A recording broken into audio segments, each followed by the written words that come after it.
మనుషుల ముందు మాయ, మనుషుల ముందు వేషం, ఇంటిలో ఒక వేషం, చర్చిలో ఒక వేషం, రకరకాల వేష క్రియలు చేస్తూ ఉన్నారు తప్ప దేవుని ఎదుట మారు మనసు పొందటం లేదు. కాబట్టి దేవుని యొక్క సన్నిధానంలో దేవుని ఎదుట మారు మనసు పొంది మన ప్రభు చేస్తాం. ఇప్పుడు ఈ రోజున తప్పు అని ఎప్పుడు ఒప్పుకుంటున్నారంటే పట్టబడినప్పుడు ఒప్పుకుంటున్నారు. తప్పు చేస్తారని ఎప్పుడు ఒప్పుకుంటున్నారు?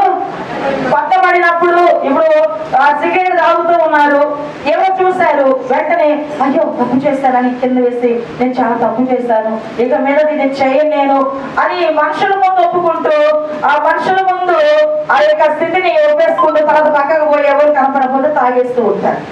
కాబట్టి దేవుని యొక్క పరిశుద్ధ సన్నిధానంలో ప్రభువు ఇక్కడ చెప్తున్నాడు, మారు మనసు మరి ఎవరిస్తారంటే అట్లయితే అన్ని జనులకు దేవుడు జీవార్థమైన మారు మనసు దయచేసి ఉన్నాడని చెప్పుకొనొచ్చు దేవుని మహిమపరచు. ఎలాంటి మారు